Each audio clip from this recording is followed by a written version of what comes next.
सामा खेलै छी 5 मिनट और रुकना हम सामा खेलै छी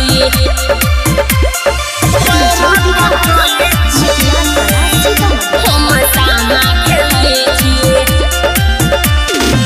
कखनो तू हमारा से मिले भी जान के कखनो तू हमारा से मिले भी जान के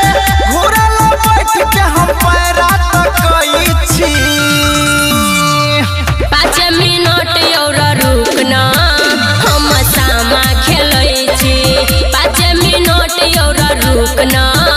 हम सामा खेलै छी रे अभी देबे के लिए घरे सामा खेलै छी सामा खेलै छी 5 मिनट और रुकना हम सामा खेलै छी पैरा तकई छी हम सामा खेलै छी रियांस रिकॉर्डिंग स्टूडियो जनकपुर धाम नेपाल हम सामा खेलै हे गया न जाना जल्दी तू बेसी नहीं सोचा के अभी जराबै छियै चुगला के मोछर रे बढ़िया से झरकाब दे ना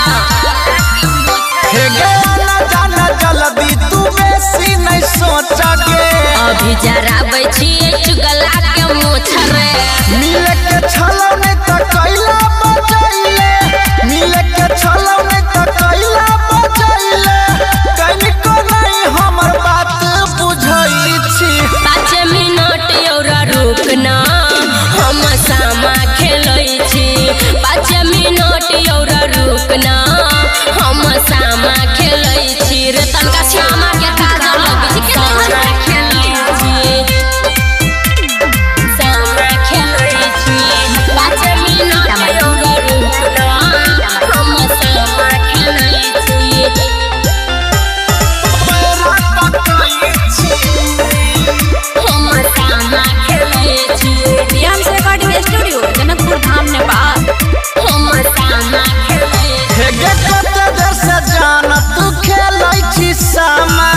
आबै छियो बेसी नै कर डरामा कैला छटपटाई छै रे बेसी बजबे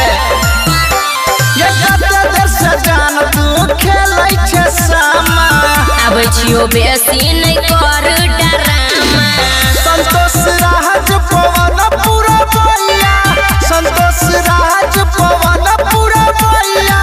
सुमन के तोरे लाया हो भरई छी 5 मिनट और रुकना हम सामा खेलै छी 5 मिनट और रुकना